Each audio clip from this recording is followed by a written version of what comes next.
Hi, I'm Mark. And I'm Valerie, and we're at my home. Today we're going to take a first look at the new Konnected Alarm Panel Pro. Now, Konnected sent us this device to review, and we're just going to show you a little bit about what's in the box.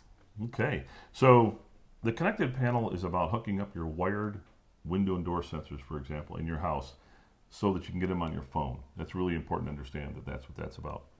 Now, what's really nice about this is their new board. This is the Pro board. And what makes it Pro are a couple of things. One, it supports 12 zones in your house.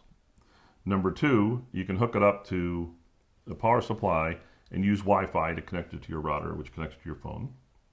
Or if you happen to have power over Ethernet in your router or your switch, then you can connect an Ethernet connection up to it and you don't need the power supply. So it's kind of exciting to be able to do that where I can just eliminate more power supplies from the world, right?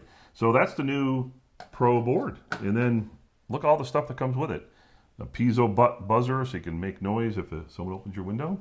The standoffs to mount this thing on, and even stickers to label your And a wires. pen, so you can write The pen. label the wire And the pen. labels. So it's got everything you need to get it started. Okay, so that's a first look at the Konnected Alarm Panel Pro. We're going to go ahead and do a complete installation. We'll come back with our full review. Thank you.